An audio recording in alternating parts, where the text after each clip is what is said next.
In this demonstration we will show how ITI's A2K software is used for timing, performance and safety co-engineering analysis of the Aquas space use case software.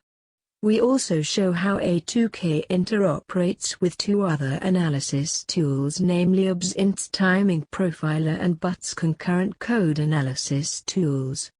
First we will log into the software and load an existing project. Now we are showing the model editors. This is the platform editor where we define the types of hardware used in the system. This includes different components such as processors, buses, memories, as well as input and output ports and devices. The platform editor also defines how all the components are connected. Each component has its own set of properties.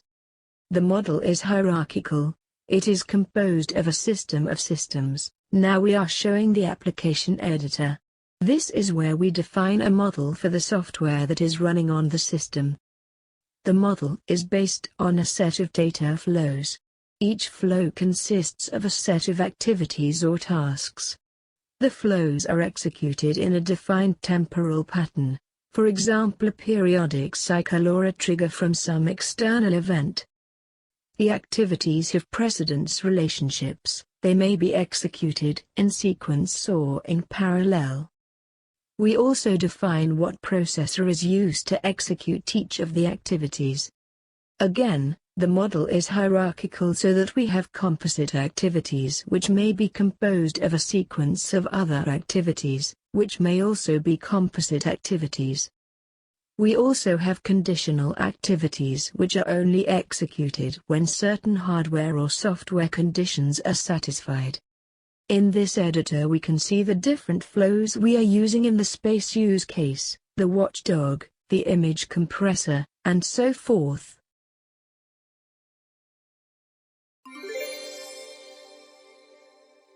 Now we will show the integrations of the timing profiler tool from ABSINT with A2K.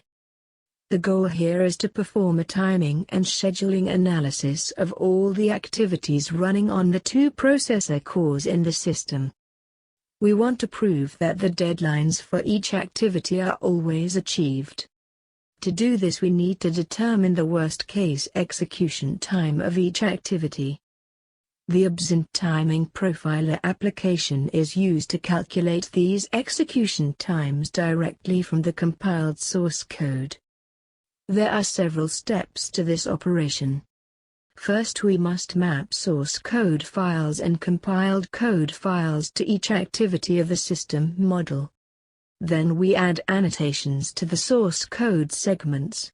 These annotations guide the timing analysis. Next, we need to configure the ABSINT program with various data and configuration parameters. Here we have an editor especially developed to make this task easy and to guide the engineer. This procedure is carried out for each flow in the system. Once the application is configured we can run the execution time analysis.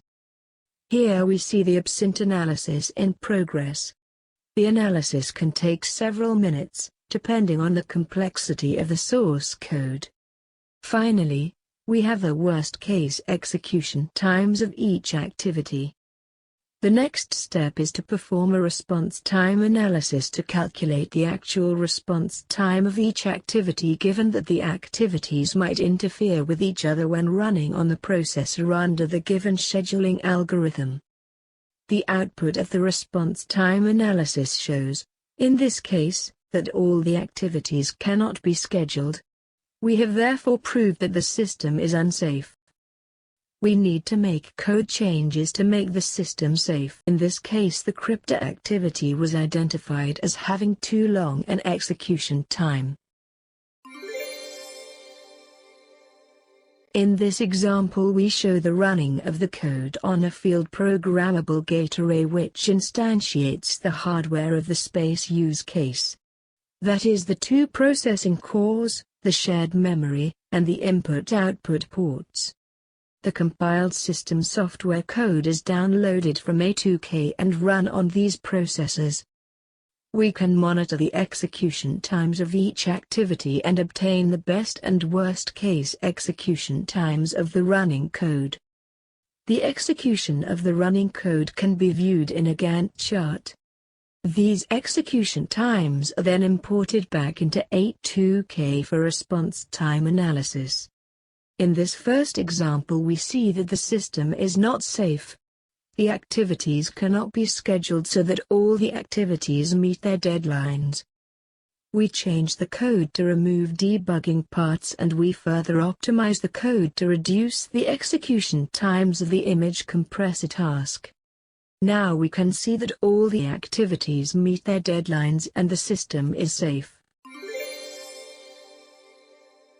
Traceability is a very important part of the Aquas lifecycle process. In A2K we have built a traceability feature on top of the standard Git version control system, which is usually employed for source code management. Here we can see a history of all the operations which have been performed in a project. We can select a previous operation and dig down to see all the things that happened during that interaction with A2K. Here we may see all the changes that occurred in a previous operation, including the interaction with other analysis tools. By using Git, it is easy for other applications to read what has been done. We can easily share information with other tools by simply passing a standard URL. Here we see an external editor browsing the history of operations in the Git repository.